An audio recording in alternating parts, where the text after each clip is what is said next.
Most people talk about the role of a husband like it's a job description. Be responsible, be a provider, protect, lead.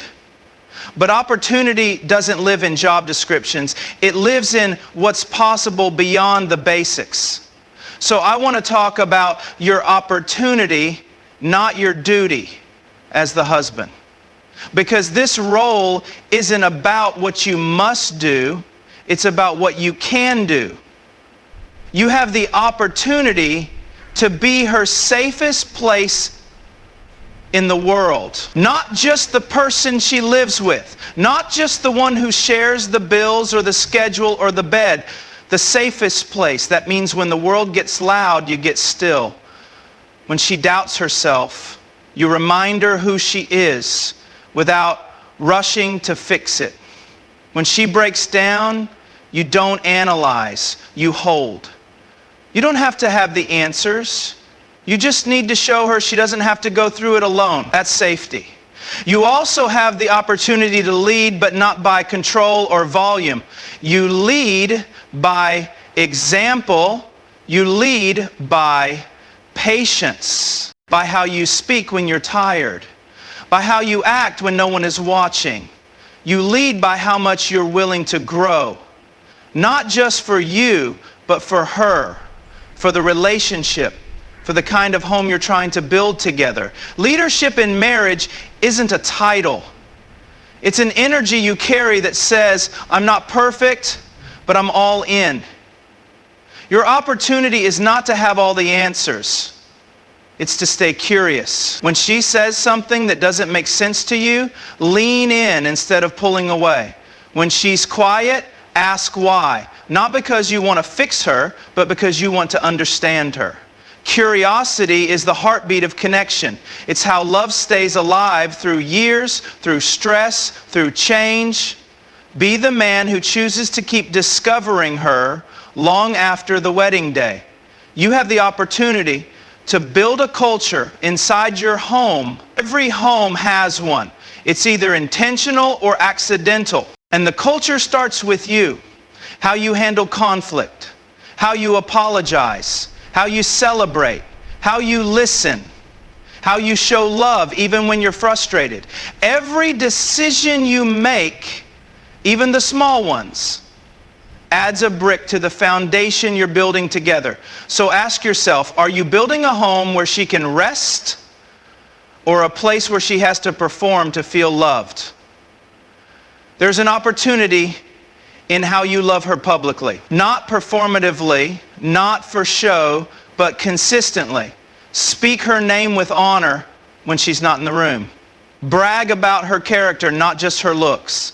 Let her know in front of others that she matters, that she's respected, admired, seen. The way you speak about your wife becomes the story people believe about your marriage. Protect that story with your words. You also have the opportunity to hold space for her dreams. Too many men treat their wives' aspirations like side projects. But what if your greatest impact isn't just what you build, but what you empower her to build? Support her vision with the same energy you give your own. Ask about it, encourage it, make space for it, because when she wins, you both win. There's an opportunity in how you navigate disagreement. You can either fight to be right, or you can fight for the relationship. And that shift, choosing resolution over ego, is where intimacy is built. Don't just aim to win arguments, aim to grow through them. Listen with your guard down.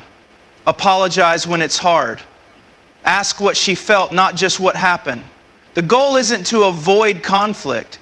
It's to become stronger on the other side of it.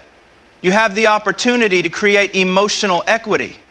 Every small moment you show up, every I'm asked you, every I see you, every I got this, without being asked, it all adds up. Just like compound interest, small investments of love, time, and presence grow into something solid, something that lasts. It's not about the grand gestures, it's about the consistency. That's what makes love feel safe over time.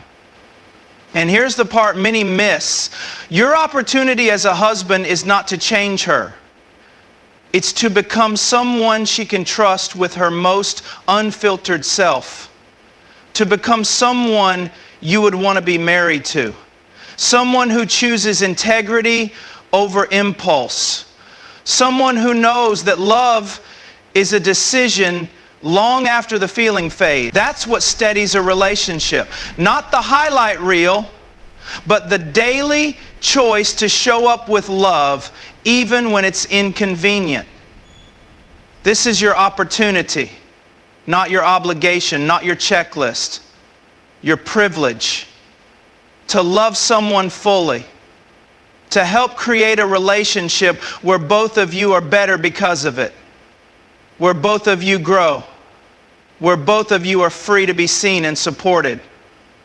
Marriage isn't a transaction, it's a transformation. And you have a part to play in shaping it every single day. Creating emotional safety before offering solutions is one of the most overlooked aspects of being a supportive partner.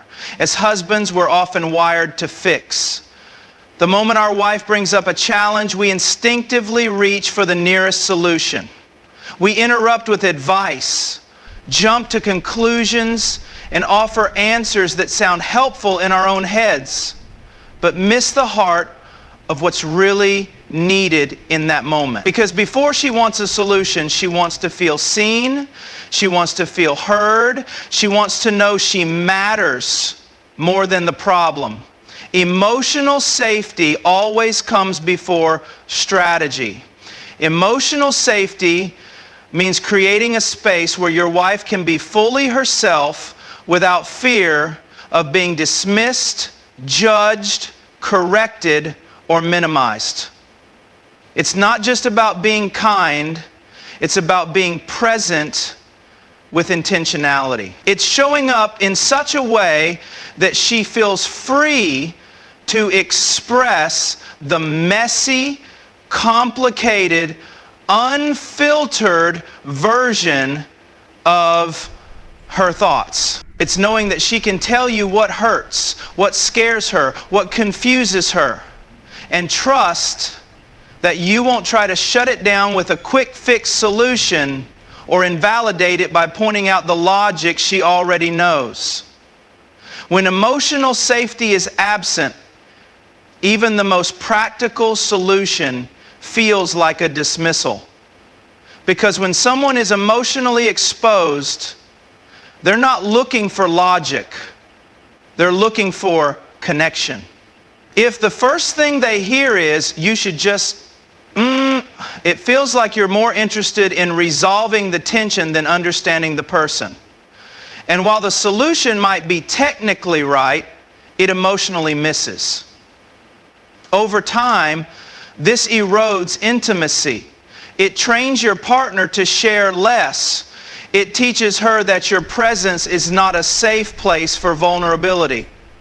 And that's a much bigger loss than any unsolved problem. To create emotional safety, you have to slow down. Listen without trying to formulate a response. Pay attention to tone, to body language, to what's not being said.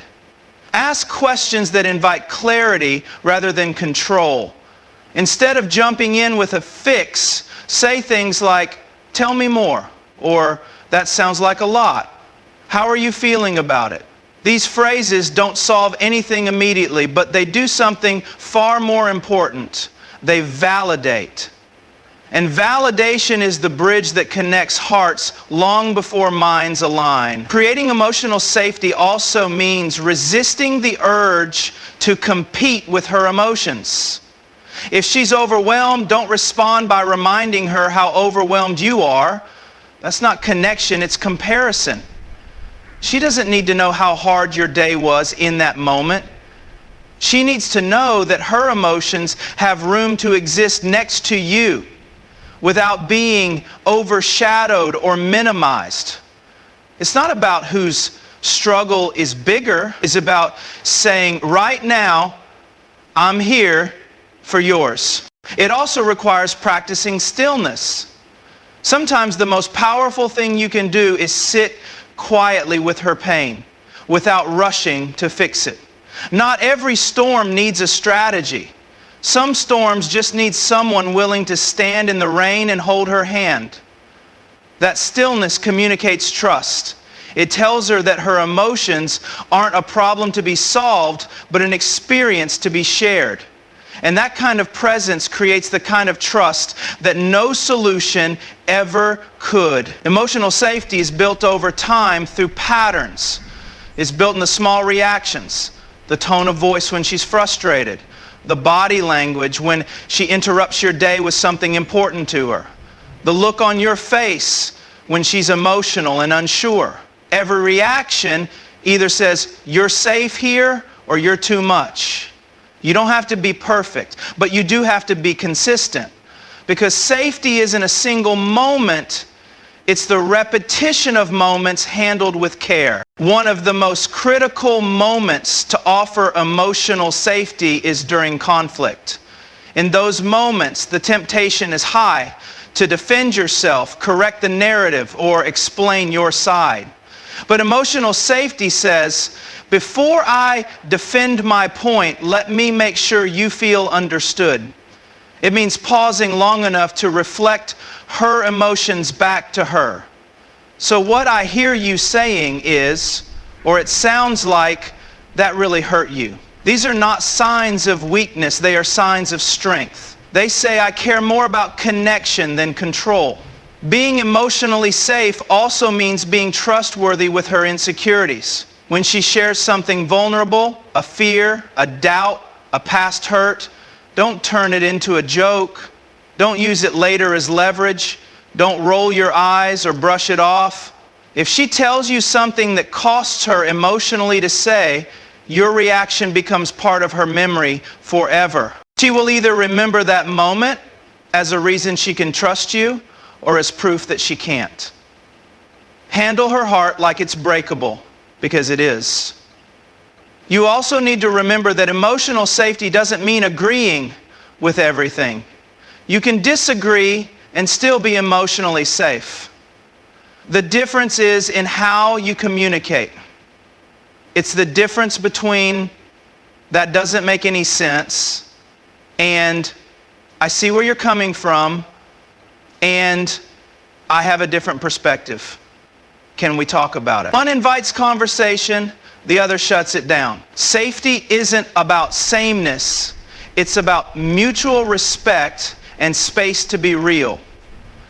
Creating emotional safety before offering solutions also applies to everyday stress.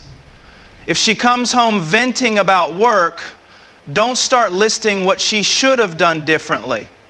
Ask if she wants support or solutions. That one question can change the entire dynamic. Do you want me to just listen? Or do you want help figuring this out? Most of the time, she'll say, just listen. And when she says that, honor it. Don't listen just to respond. Listen to understand. This approach is especially powerful because it removes assumptions. It communicates that you're not just reacting, you're tuning in. That matters. Because the fastest way to make someone feel invisible is to respond without truly hearing them. Emotional safety says, I'm not just here to fix the parts of your life that don't work. I'm here to walk through them with you. To stand beside you, not above you. You also create emotional safety by showing her that her emotions are not inconvenient, that they don't disrupt your love, that they don't make you pull away. Too many people have learned that their feelings are too much for others to handle. And when a husband communicates, even unintentionally, that her feelings are a problem, she learns to silence herself. That silence kills connection. And once connection dies, no solution can bring it back. Emotional safety must also be reflected in your own openness. Vulnerability is a two-way street. If you want her to open up, you have to go first sometimes. Share your own fears. Admit when you don't know what to say. Be human, be real. When you drop the performance and just be present, it invites her to do the same. And two real people without pretenses are far more capable of solving problems than two guarded ones pretending everything's fine. When you create emotional safety, first, solutions actually become easier. Because now you're on the same side of the table. Now there's trust. Now you're solving a problem together, not one person imposing their version of right on the other. The energy shifts from defense to collaboration, from control to connection. And that's when things begin to heal. That's when problems lose their power. Not because you found the perfect fix, but because you remembered what matters more than the fix, the person. Leading with consistency, not control, is one of the most defining qualities of a husband who builds trust over time. Control is reactive. It's based in fear. It comes from a need to manage, to direct, to force outcomes. But consistency is proactive. It's based in strength. It flows from a man who understands that influence is earned, not demanded. And leadership, real leadership, in a marriage isn't about having the loudest voice in the room. It's about being the most grounded presence in it. Control shows up in small ways, interrupting when you feel misunderstood, raising your voice to gain dominance, correcting her words mid-sentence, or trying to micromanage how she handles her own stress. Control pretends to protect, but it actually suffocates. It slowly removes her freedom to be herself in the relationship. It communicates, I'll feel safe when you change, instead of, I'll be stable while you feel what you need to feel. Control is rooted in insecurity. It's a response to unpredictability. But life is unpredictable. Marriage is dynamic. And control won't hold it together. Consistency will.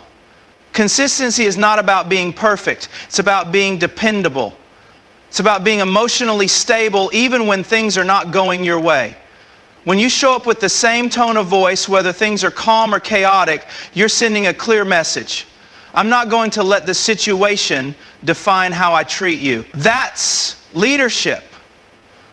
That's what creates emotional safety and long-term respect. People follow consistency. They feel relaxed around it. They open up in the presence of it. Being consistent means that your reactions are predictable in the best possible way. It doesn't mean you don't feel anger or frustration. It means you don't let those emotions turn you into someone unpredictable. When she brings a difficult conversation to you, she shouldn't have to calculate your mood before she opens her heart. She should know deep down that while you may disagree or feel strongly, you'll stay present, grounded, and respectful. That kind of reliability is rare, but it's powerful. Leadership without consistency is manipulation. It's unstable. One day you're supportive, the next you're critical. One moment you're encouraging, the next you're distant. That instability keeps the relationship on edge. It makes love feel conditional. And over time, it creates anxiety in your partner. She doesn't know which version of you she's going to get. So she starts to protect herself. She withdraws. She stops sharing openly. She stops asking for support. And before long, connection erodes. Not because of any single blow-up, but because of 100 little inconsistencies that made her feel unsafe.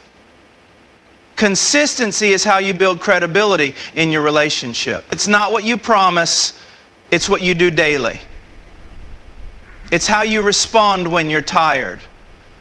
How you treat her when no one else is around. How you carry her heart when no one's watching. That's the stuff that speaks louder than declarations or apologies. A consistent man doesn't have to keep explaining that he's trustworthy. His actions speak for themselves. It's also about emotional leadership. And that means being the first to go low when emotions go high. Not lowering yourself in weakness, but in calm, in regulation, in steadiness. If she's overwhelmed, you don't match her intensity. You anchor her with your calm. You listen. You breathe. You make space. That doesn't mean you don't have a voice. It means you use it with wisdom. You don't let the heat of the moment dictate the tone of your leadership. That's maturity. And maturity is the foundation of trust. You also lead with consistency through presence. Not just being physically near, but mentally and emotionally available. It's easy to check out after a long day, to be near but numb, to be quiet but not connected. But consistency is found in those small moments. Sitting down when she starts talking instead of walking away, putting down your phone, giving eye contact, responding instead of reacting, showing her through 1,000 little ways that your attention isn't random, it's intentional. That she matters enough to have your full focus, even when it's inconvenient. This kind of consistency builds a rhythm in the relationship, a heartbeat. It tells her, you don't have to wonder who I am today. It creates safety. And when she feels safe, she softens. She stops bracing. She stops guarding herself.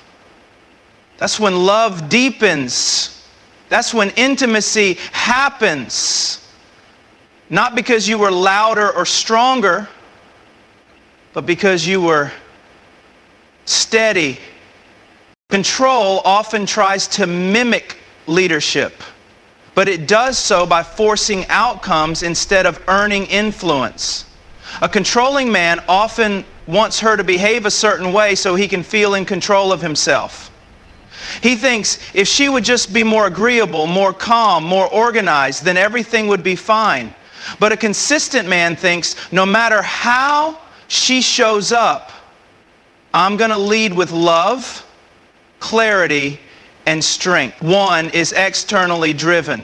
The other is internally anchored. One depends on circumstances, the other transforms them. You lead with consistency in conflict too. When disagreement arises, do you escalate or de-escalate? Do you listen to understand or just to reload? Do you show up the same way every time, regardless of who started the argument? A consistent man takes ownership. He doesn't score point. He doesn't weaponize mistakes. He doesn't pull away to punish. He shows up not to win, but to reconnect. Not to dominate, but to understand. That's what turns conflict into growth instead of damage. Even in the practical, consistency matters. Saying what you mean, following through, being where you said you'd be, doing what you said you'd do. When you build a pattern of keeping your word, even in small things, it creates a baseline of trust that carries over into everything else. She begins to believe, if he says he's going to handle it, I don't have to worry. That frees up mental space. It reduces tension. It lets her relax into your presence. And in that space, love grows. You also lead with consistency in how you carry your values. If you value kindness, do you speak with it even when no one's watching? If you value patience, do you practice it when things are inconvenient? Your values are not what you post on a wall. They're what you practice when it's hard. And the more you do that consistently, the more trust and respect will grow inside your home. Consistency also means admitting when you're off track. Nobody gets this perfect. There will be days when you fall short. But what sets a consistent man apart is his willingness to own it. To say, that wasn't me at my best, and then actually adjust.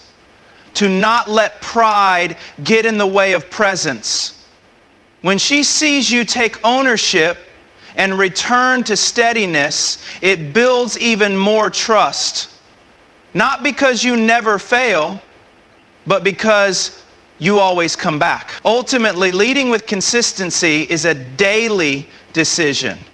It's not built on grand gestures. It's built on repetition, on choosing steadiness over stubbornness, presence over pressure, grace over control. Every time you do that, you send a powerful message, not just to her, but to yourself.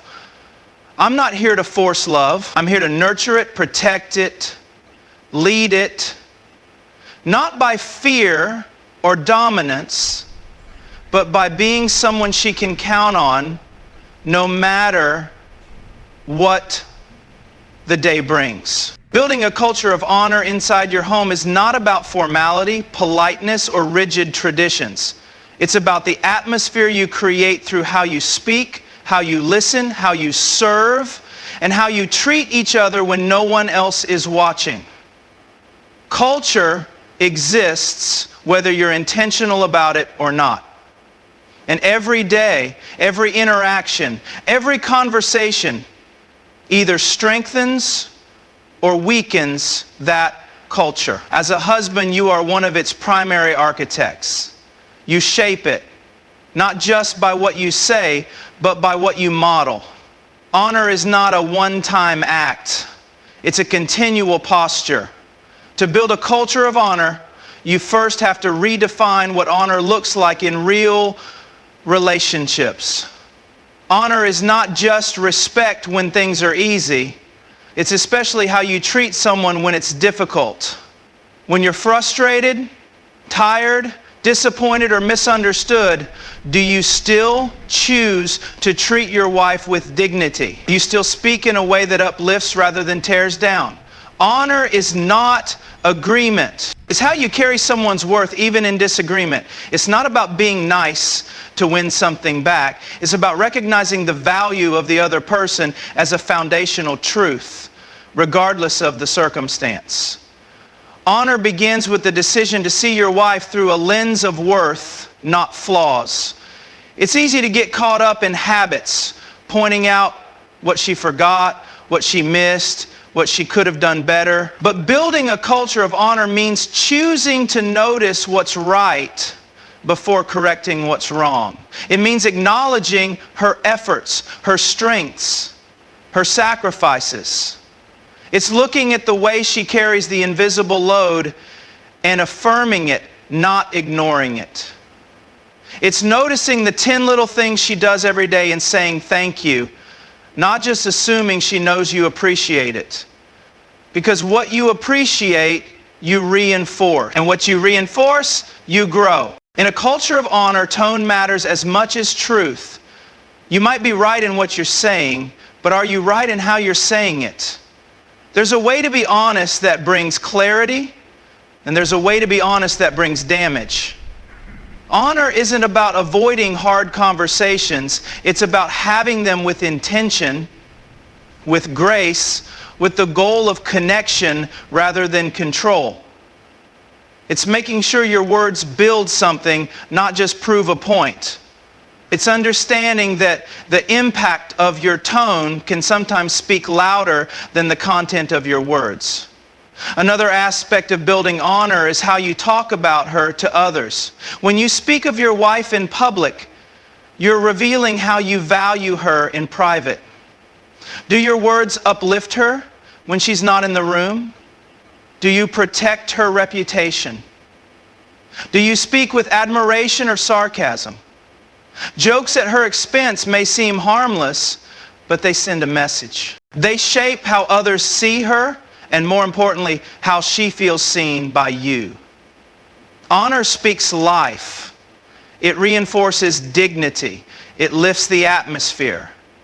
and it earns trust in a way that surface level charm never can. Honor also looks like creating room for her voice. In your home, does she feel heard? Not just when she agrees with you, but when she challenges you. Can she disagree and still feel respected? Can she be fully herself without needing to shrink or edit to keep peace? A culture of honor means her ideas carry weight, her emotions have space, and her perspective is not dismissed or downplayed.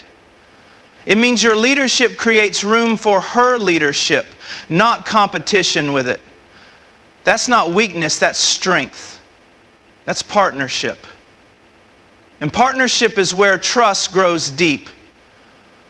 One of the most powerful ways to build honor is by going first. Be the first to apologize. Be the first to offer kindness. Be the first to lower your defenses in an argument. Honor initiates. It doesn't wait to be earned. It doesn't keep score. It chooses humility when pride would be easier. And that posture of going first communicates something essential, that love isn't conditional. And value doesn't have to be proven to be respected. It says, even when things are hard, I will treat you with the worth you carry. Not because of what you do, but because of who you are. Honor also shows up in how you handle your power. As a husband, you often carry certain types of power: physical, financial, emotional. And how you use that power sets the tone for the household. Do you use your strength to create safety or to dominate? Do you use your voice to create clarity or confusion? Do you use your resources to serve or to control? In a culture of honor, power is always used for the benefit of others, never for personal leverage. That kind of leadership creates a home where people don't feel small, they feel safe, seen, and secure. Even in the smallest routines, you have the opportunity to build honor. Saying good morning with warmth, not just habit. Greeting her when you come home instead of checking your phone. Helping with the dishes, not just because you're asked, but because you notice. Small choices create big culture. The culture of your home will always reflect what you repeatedly do, not what you occasionally say. The little unseen acts of respect, service, and gratitude are the bricks that build a foundation of trust and love over time. Honor also shapes how you respond to her vulnerability. When she brings you something emotional, raw, or unfinished, do you lean in or shut down? Do you criticize or create space? Do you give solutions or do you hold space with compassion? How you handle her tender moments communicates volumes about your character.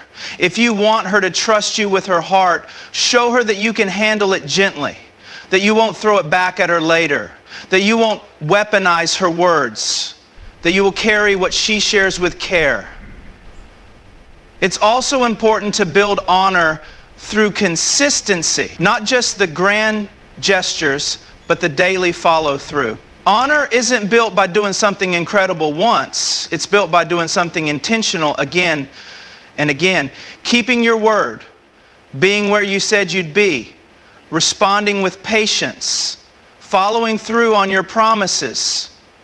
These things may not always be celebrated, but they are always noticed. Consistency becomes reliability, and reliability becomes trust. And trust becomes love that doesn't have to second guess itself. Even when conflict arises, honor can still lead. It means resisting the urge to insult, to punish, to win. It means focusing on repair, not retaliation. It means remembering that she's not your opponent, she's your partner. You can honor her even in the heat of disagreement by choosing to de-escalate, to listen, to clarify, and to affirm your commitment. even while you navigate your differences. Conflict doesn't have to destroy intimacy, it can deepen it if honor leads the way. Building a culture of honor isn't about making her the center of your world at the cost of your own identity. It's about creating an atmosphere where both people feel valued, respected, and safe to grow. It's about mutual elevation. You rise, she rises. You both bring your strengths to the table and serve one another, not out of obligation, but out of love. That kind of culture doesn't just affect your marriage, it shapes your children, your friends, your community. Because when people walk into a home where honor lives, they feel it. They sense something different, something grounded, something rare.